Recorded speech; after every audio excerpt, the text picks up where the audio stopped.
It was a case that was one of the factors in denting the Aam Aadmi Party's honesty plank. Jailed a sitting chief minister for the first time in Indian history, kept a deputy chief minister behind bars for more than 500 days and dominated the political discourse for the better part of 3 years. And today, a Delhi court threw it out with a special CBI court judge discharging Arvind Kejriwal, Manish Sisodia, K. Kavita and 20 others in the case. They discharged all the accused in the Liquorgate case.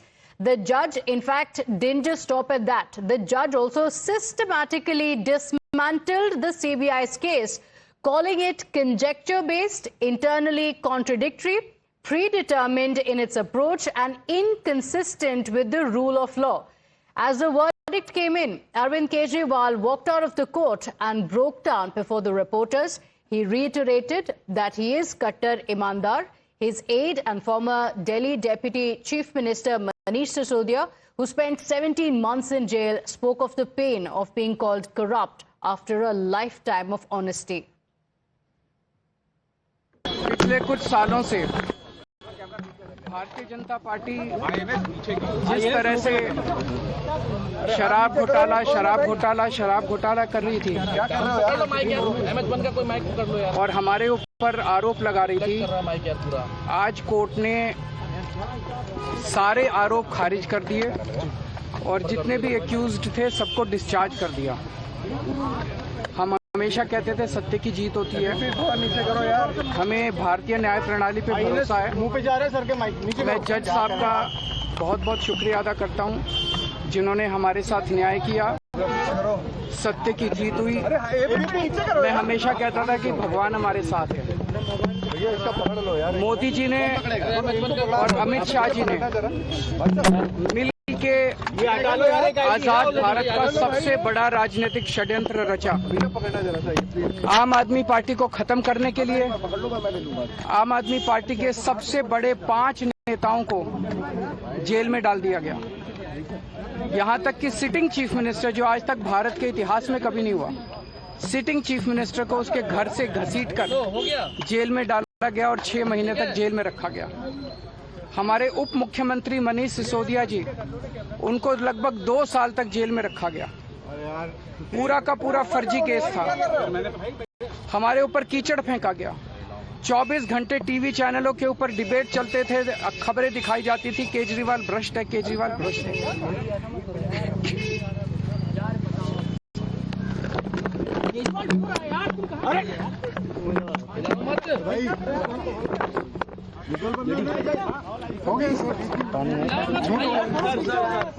संभालिए sir, अपने आप संभालिए, हिम्मत sir, लाओ मत भाई, पानी दो, पानी। केजरीवाल भ्रष्ट नहीं है। मैंने केवल अपनी जिंदगी में ईमानदारी कमाई है। इन्होंने झूठा केस लगाया और आज ये साबित हो गया। कोर्ट ने कहा है कि केजरीवाल कट्टर ईमानदार है, मनीष सिसोदिया कट्टर ईमानदार है, आम आदमी पार्टी कट्टर ईमानदार है। मैं प्रधानमंत्री जी से कहना चाहता हूं, सत्ता के लिए इस तरह से खिलवाड़ मत कीजिए। देश के साथ इस तरह से संविधान के साथ खिलवाड़ मत कीजिए। आपको सत्ता चाहिए, अच्छे काम कीजिए। आज देश के सामने इतनी बड़ी बड़ी समस्याएं हैं, महंगाई है, बेरोजगारी है, पूरे देश में सड़कें टूटी पड़ी है, चारों तरफ पोल्यूशन ही पोल्यूशन हो रहा है। चारों तरफ देश में इतनी समस्याएं हैं, उन समस्याओं का समाधान करके सत्ता में आइए ना। केजरीवाल पे, आम आदमी पार्टी पे झूठे केस क्यों करते हैं? अच्छा काम करके सत्ता में आइए। इस तरह के झूठे केस करना और 24 घंटे विरोधियों के, विपक्षियों के खिलाफ ऊट पटांग के केस करना, उनको जेल में डालना, ये एक प्रधानमंत्री को शोभा नहीं देता। इससे देश आगे नहीं बढ़ेगा। देश आगे तब बढ़ेगा जब जनता की समस्याओं का समाधान किया जाएगा। आज एक बार फिर गर्व हो रहा है देश के संविधान पर, बाबा साहब अम्बेडकर पर, जिन्होंने इतना शानदार संविधान दिया और सत्य की जीत हुई है। In fact, the emotional moment continued at Arvind Kejriwal's household as well after the special CBI court discharged him in the Liquorgate case. A teary-eyed Arvind Kejriwal Kejriwal was embraced by his wife Sunita Kejriwal and his children. Meanwhile, on the streets, Aam Aadmi Party workers also celebrated. They danced and even marked an early Holi. In fact, Sunita Kejriwal thanked the judge and reiterated Satyamev Jayate. सबसे पहले मैं ईश्वर का धन्यवाद देना चाहूंगी। इस दुनिया में चाहे कोई कितना भी शक्तिवान हो जाए, लेकिन ईश्वर की शक्ति के ऊपर नहीं हो सकता। मैं जज साहब का भी धन्यवाद देना चाहूंगी, जिन्होंने इतनी हिम्मत दिखाई। अरविंद जी ने पूरा जीवन ईमानदारी से जिया है और उनका एक ही ध्येय है कि ये देश खूब तरक्की करे, लेकिन इन लोगों ने अपने सत्ता के लालच में पिछले इतने सालों से हमारे ऊपर झूठी एलिगेशंस लगाई, हमारे को तड़पाया, हमारे को, अरविंद जी को, उनके साथियों को जेल में भेजा, बहुत कष्ट दिया। लेकिन मुझे विश्वास था कि ईश्वर हमारा साथ देंगे, सच की जीत होगी। मैं अपने उन साथियों का भी धन्यवाद देना चाहूंगी जो इस समय में हमारे साथ रहे। सबका बहुत बहुत धन्यवाद, शुक्रिया। सुनीता जी, आरोप ये लगा था कि भ्रष्टाचार का मामला है और पूरा चुनाव उसी मुद्दे पर लड़ा गया था और सिटिंग मुख्यमंत्री थे जब उनको जेल भेजा गया। आप लोग ही न्याय दीजिए, बताइए कि किसका भ्रष्टाचार था, सत्ता के लालच का भ्रष्टाचार था या इस सबके बीच में एक और ये एलिगेशन लगना कि मनीष सिसोदिया भ्रष्टाचारी है, मैं कोर्ट में सुनता था, षड्यंत्रकारी है, बहुत दुख होता था। ठीक है, सबकी अपनी अपनी हिम्मत होती है, लेकिन कहीं ना कहीं अंदर का इंसान घुट घुट के जीता है कि जिंदगी भर ईमानदारी से काम करने के बाद किसी के काम करने के लिए एक चाय का फेवर नहीं लेने के प्रिंसिपल पर काम करने के बाद आपके ऊपर भ्रष्टाचारी होने का आरोप लगना, तो दिल तो दुखता था यार। भगवान है तो फिर तो कोई बड़े से बड़ा जुर्म करे, लेकिन भगवान देखता है। मतलब संघर्ष किया आपके परिवार ने? परिवार ने बहुत झेला, मेरे बेटे ने, मेरी वाइफ ने, पर ठीक है, इस देश को आजाद कराने में इतने लोगों ने झेला था यार, हमारे कुछ नहीं है उसके सामने। ईडी का दुरुपयोग करके, सीबीआई का दुरुपयोग करके, चुनाव आयोग का दुरुपयोग करके, दिल्ली पुलिस का दुरुपयोग करके चुनाव जीतना आसान है, विपक्षियों को मिटाना, उनको आगे बढ़ने से रोकना आसान है, लेकिन देश के लिए काम करिए ना, देश के लिए काम करिए, विपक्ष अपने आप खत्म होता है। So what the court has said has turned into a huge embarrassment for the CBI. The language used by the judge in the order was not the language of a close call. It was the language of a thorough judicial rejection. While the CBI says that it will immediately appeal in the Delhi High Court, claiming several aspects of the probe have been ignored, let's take you through the details of what the court has actually said. These are the observations that the court has made, and this is extremely scathing. The court going on to say that no prima facie case has been made out at all, going on to observe that the conspiracy theory has been dismantled and the probe is done in a predetermined manner. That's what the court has gone on to say, saying that it gave an illusion of credibility. Now remember, this raises some serious questions on the credibility of the central agencies. In fact, the court also made an observation on the Goa link, saying all of it is based only on assumptions, that there is no evidence provided for it, no criminality in the policy making. Also going on to say that the prosecution theory is nothing but conjecture. In fact, the court going on to say that the conspiracy claim stands completely eroded and that it fails to survive judicial scrutiny. And the court, remember, was talking about the case in its entirety, going on to say that it fails to survive judicial scrutiny. All of these observations being made by the court. Let's go across to my colleague Dipankar and Shefali joining us on the broadcast. In fact, Dipankar was also in the court as the court was giving out its order. It's a huge relief for Arvind Kejriwal, Manish Sisodia, the other accused in the case. The Delhi liquor policy case, in effect, as of now, essentially stands completely flat, Dipankar. But take us through what actually happened in the court, what the mood was like as the court was reading it out, because there are multiple observations that have been made by the court, going on to say that this case fails to survive judicial scrutiny. Well, yes, sir. As soon as the matter began, the court very clearly pointed out certain lacunas in the investigation of the CBI and had gone on to point out that there were certain missing documents that were not produced before the court. The court, while granting relief, also recommended an internal inquiry against the erring official who essentially made one of the accused a party in this case without having any kind of evidence, even a shred of evidence against that person. The court had recommended an inquiry, a departmental inquiry against that erring official.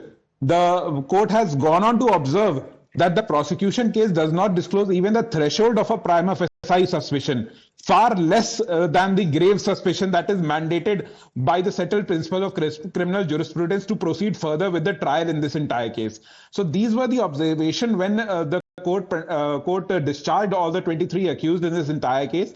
But later we also got to know that now the CBI is moving towards the Delhi High Court. They have made their way towards the Delhi High Court, and they will soon be moving an application, a petition challenging this order. So we are very far from any kind of the legal war coming to a close. As the CBI, once it's approached the Delhi High Court, it will now become the Delhi High Court's decision to whether uphold the order that has been passed by the trial court, or to short it down and revive the entire case that the CBI had formulated. Remember, the trial court, while granting this discharge to all the 23 accused, has said that the excise policy case as sought to be projected by the CBI is wholly unable to survive judicial scrutiny and stands discredited in its entirety. That means that the entire CBI case has fallen flat, which also has implications on the ED case, the money laundering case that has been filed. Because remember, the ED always operates on a predicate offense case. Over here, in this case, the CBI was the case registered by CBI was the predicate offense case, and on that the ED had built their own money laundering case. So if this case goes out of the window, if the CBI case is defenestrated, then the entire ED case will also fall flat. Because it will not have any kind of legs to stand on, so to say. Okay. So this entire case will have to be viewed in an entirety. And what view does the Delhi High Court take will be the essential view over here as to whether whether the trial court was correct in upholding the discharge of all the accused, or whether that order of the trial court is shot down. Will have to be seen once the matter reaches the Delhi High Court. Okay, all right. So the central agency going on to say that certain parts of the investigations were not taken by the court. Do stay with us, because there are others as well who are claiming indication. We showed you the celebrations that took place at Arvind Kejriwal and Manish Sisodia's residence. K. Kavita, the founder of the Telangana Jagruti and daughter of the former Telangana Chief Minister K. Chandrasekhar Rao, is also one of the 23 accused who has been discharged by the court. Reacting to the ruling of the Delhi court, K. Kavita as well went on to say, Satyameva Jayate. ముందు నుండి ఏదైతే తెలంగాణ ప్రజలకు చెప్తూ వచ్చామో అదే విధంగా ఇవాళ court complete గా కేసును పక్కకు పెడుతూ అందరినీ కూడా మరి నిర్దోషులుగా విడుదల చేయడం అనేది సంపూర్ణంగా ఈ దేశంలో న్యాయ వ్యవస్థ పైన మేము పెట్టుకున్నటువంటి నమ్మకాన్ని మరి వమ్ము కాకుండా ఇవాళ న్యాయ వ్యవస్థ కాపాడిందని చెప్పి మేము నమ్ముతా ఉన్నాం. ఈ దేశంలో ఏదైతే ఒక పొలిటికల్ వెండెటా నడుస్తోందో దానిలో భాగంగా పెట్టినటువంటి కేసుల నుంచి ఖచ్చితంగా కడిగిన ముత్యంలాగా నేను బయటికి వస్తానని నేను చెప్పడం జరిగింది. మరి అదే విధంగా ఇవాళ రావడం జరిగింది. So on one hand, you have the accused who are now celebrating, Aam Aadmi Party leaders as well celebrating, but the BJP's response today is notably muted. When the BJP MP Anurag Thakur was asked about the discharge, he said that he hadn't seen the order yet and would respond after reading it. At his press briefing, Sudhanshu Trivedi called it a technical matter, pointing to destroyed SIM card evidence and raising a pointed question. If the case was entirely baseless, why did a court previously permit charges to be framed in the first place? It's worth noting that today's order is a discharge, not a full acquittal after trial. So the CBI is going to the Delhi High Court and the legal battle is not over yet. But the political damage is real and immediate. Sample these reactions that are coming in from both the BJP as well as the Aam Aadmi Party. Regarding Arvind Kejriwal, today he has been discharged by the Rouse Avenue Court. I haven't seen the court judgment. Let me have a look at it, then we can respond on that. इस फैसले से साबित हो गया कि एक ईमानदार लोकप्रिय मुख्यमंत्री अरविंद केजरीवाल और ये एक योग्य ईमानदार शिक्षा मंत्री मनीष सिसोदिया और हमारी पार्टी को बदनाम करने के लिए प्रधानमंत्री और गृह मंत्री मोदी और अमित शाह ने एक गहरी साजिश रची थी और झूठे केस बनवाए थे आम आदमी पार्टी के नेताओं के खिलाफ। पूरे देश में आज ये संदेश चला गया कि प्रधानमंत्री एक विध्वंसकारी सोच के व्यक्ति हैं, वो विनाश के देवता हैं, वो इस देश का विकास नहीं देख सकते। आज अगर प्रधानमंत्री में जरा सी भी शर्म है तो उनको पूरे देश से माफी मांगनी चाहिए और अरविंद केजरीवाल जी से, उनके परिवार से माफी मांगनी चाहिए। देखिए, निचली अदालत ने सबूतों के अभाव में उनको बरी किया है। यह तकनीकी विषय है, क्योंकि यह बात भी सही है कि सैकड़ों की संख्या में सिम कार्ड और फोन सबूत के रूप में नष्ट किए गए थे। अब वो किस भाव से वो सबूत नष्ट किए गए थे, उस कारण से सबूतों का क्या अभाव उत्पन्न हुआ है, इस विषय को लेकर जो भी होगा, सीबीआई एक टेक्निकल इशू है, इस पे अगला स्टेप उठाएगी। वो हाई कोर्ट में जाते हैं या क्या होता है। जहां तक पार्टी का संदर्भ है, इस पूरे डिटेल के आने के बाद वह इस पर स्ट्रक्चर्ड रिप्लाई देगी। और यह भी बात विचारणीय है कि यदि सबूत बिल्कुल नहीं थे तो कोर्ट ने चार्जेस फ्रेम करने की परमिशन कैसे दी? If the entire charges were baseless, then the charges was framed. So इसमें there are certain technical issues, and after studying the judgment in depth, party will give a structured reply. बेटी भी नौकरी कर रही है कहीं पे, बेटा भी कहीं पे काम कर रहा है, और पता चलता है कि घर पर, मुख्यमंत्री के घर पे छापा मारने आई है ईडी, और बाप जो कि मुख्यमंत्री है उसको पकड़ के ऐसे ले गई जैसे मुर्गी के बाड़े से कसाई ले जाता है मुर्गी को उठा। और जेल में क्या किया गया? जेल में डायबिटीज की दवाई तक बंद करी गई। तो आप क्या कर रही हैं? भारतीय जनता पार्टी कर क्या रही है? इस देश के सोशल फैब्रिक को डिस्ट्रॉय कर रही है। उस नैतिकता को, उस सामाजिक ताने बाने को आप डिस्ट्रॉय कर रहे हैं, जिस सामाजिक ताने बाने में आपको ये नैतिक शिक्षा दी जाती थी कि आपको ईमानदार रहना है। दिल्ली शराब घोटाले में आज लोअर कोर्ट का जो फैसला है, वो सीधा सीधा उन्होंने एक स्पष्ट संकेत दिया है कि सबूतों का अभाव है। और जांच एजेंसी भी ये बात लगातार कहती रही है कि अरविंद केजरीवाल और उनके साथियों ने सबूतों को तहस नहस किया है। बार बार वो सिम कार्ड जो डिस्ट्रॉय किए गए, वो टेलीफोन जो डिस्ट्रॉय किए गए, उनका कोई अता पता नहीं मिला जांच एजेंसी को। और उसी बात का उल्लेख उस निर्णय में भी है कि सबूतों का अभाव है। अभी आपने कहा कि सत्य की जीत होती है, हमें भी इस बात की उम्मीद है कि देर है लेकिन अंततः ये बात साबित होगी कि आप भ्रष्टाचारी हैं। Now, Arvind Kejriwal and Manish Sisodia's discharge has bolstered the India bloc, with the opposition leaders firing at the Modi government, reviving the allegations of political vendetta. M.K. Stalin, the Chief Minister of Tamil Nadu, has accused the BJP of mortgaging the integrity of probe agencies for political gains. Other leaders from the Sena UBT and the TMC are slamming the BJP for using ED to target political rivals. देखिए, ये बहुत ही benchmark judgement है न्यायालय का। जिस प्रकार से Bharatiya Janata party ने एजेंसीज के माध्यम से विपक्ष के नेताओं को टारगेट करने का काम किया, उनके खिलाफ फर्जी मुकदमे दर्ज करने और लगातार उनको प्रताड़ित करना, जेल भेजने का काम किया गया। आज इस जजमेंट के माध्यम से जहां एक और इन एजेंसीज को संदेश जाएगा कि इस देश के न्यायालय आज भी हमारे देश के संविधान का संरक्षक है, वहीं दूसरी ओर भारतीय जनता पार्टी को भी संदेश लेने की आवश्यकता है कि जिस प्रकार से आप विपक्ष को टारगेट कर रहे हैं, जिस प्रकार से आप विपक्ष को डराने और धमकाने का काम कर रहे हैं, विपक्ष न डरने वाला है न दबने वाला है। निश्चित रूप से ये भारतीय जनता पार्टी के मुंह पे न्यायालय का एक तमाचा है। मौजूदा गवर्नमेंट ने सीबीआई, ईडी जितने भी अदारे हैं, ये अपनी लौंडी बना के रखे हैं, जब चाहते हैं इस्तेमाल करते हैं और ज़्यादा इस्तेमाल अपोजिशन के ऊपर करते हैं। ये कोई घटी छुपी बात नहीं है, बल्कि ये खुली किताब बन गई है। और आखिरी उम्मीद कोर्ट थी। तो कोर्ट अब जब रेस्क्यू पे आ गई है तो मुझे लगता है कि लोगों की उम्मीद भी कोर्ट के ऊपर ही है।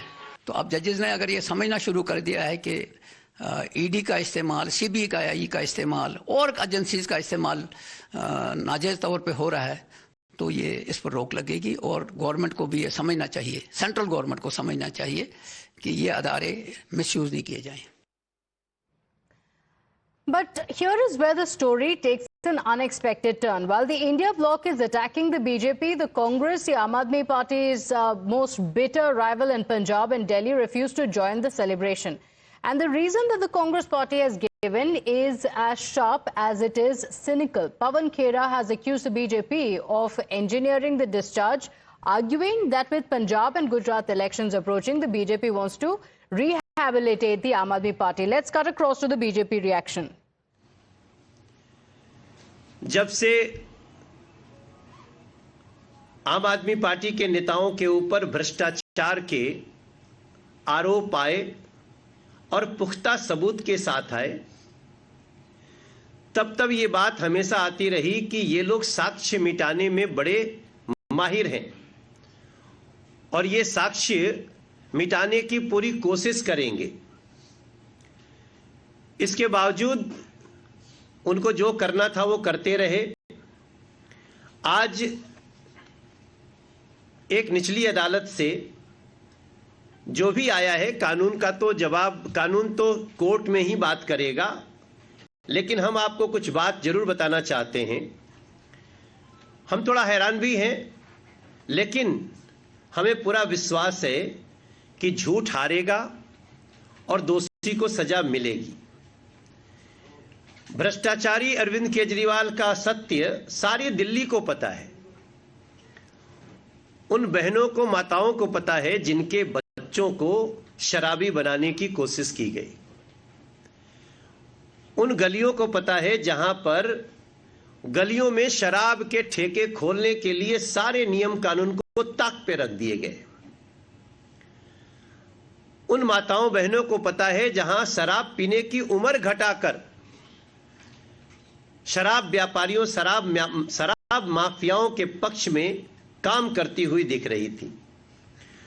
और यह सवाल पूरे दिल्ली के मन में है और था भी, आज भी है, कल भी रहेगा और उसका फैसला होगा कि अगर दिल्ली का ये न्यू एक्साइज पॉलिसी, इसमें भ्रष्टाचार नहीं था, गड़बड़ी नहीं थी, तो उसको दिल्ली की अरविंद केजरीवाल सरकार ने क्यों हटाया। आज ये यक्ष प्रश्न खड़ा है, सबके सामने खड़ा है। जिसने बनाया, हल्ला होने के बाद, सारी जानकारी आने के बाद उसी ने हटाया,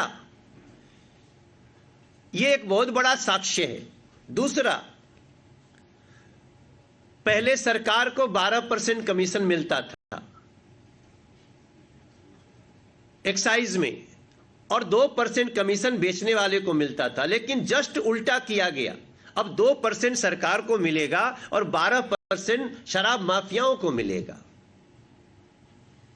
क्या इसके बावजूद भी किसी और साक्ष्य की आवश्यकता है? और यह सारा उन्होंने न्यू एक्साइज पॉलिसी में किया। और हम बार बार कहते थे सबूतों से छेड़छाड़ हो रहा है। हमारे अध्यक्ष कहते थे, हमारे हर सांसद कहते थे, विधायक कहते थे, जो दिल्ली की जनता कहती थी। लेकिन जनता सच्चाई जानती है और सच्चाई जानने के बाद ही जनता ने सजा भी दिया। क्या एक पर एक फ्री शराब की बोतल देने का यह अपराध नहीं किया उन्होंने?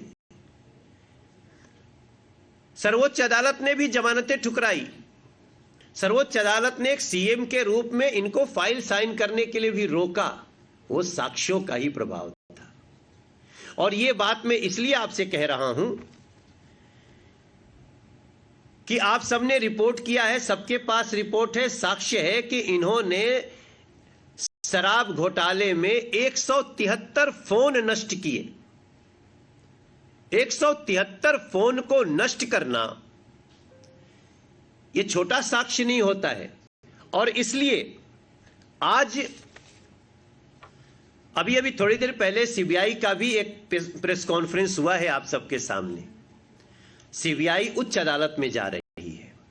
हम किसी अदालत पर टिप्पणी नहीं करेंगे, लेकिन हमें पूरा विश्वास है कि ये केस उच्च अदालत में जाएगा और दिल्ली को लूटने वाले, दिल्ली को कई तरह से लूटने वाले ऐसे शराब घोटालेबाज अरविंद केजरीवाल को सजा मिलेगी, ऐसा हमारा विश्वास है।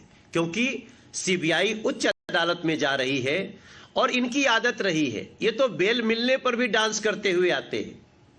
तो एक निचली अदालत के और ये कहते हुए कि हमें साक्ष्यों की कुछ कमी आ रही है, वो साक्ष्य सारे सीबीआई के पास हैं और वो साक्ष्य सारे उन सारी एजेंसियों के पास हैं।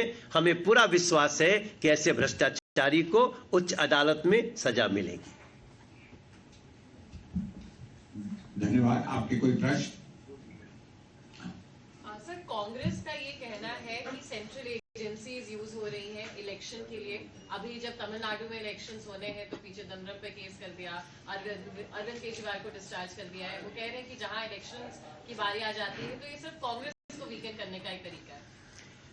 देखिए, ये सब बेसलेस आरोप है। हम जो बातें कहते हैं हम अपने सत्य के और प्रूफ के आधार पे कहते हैं।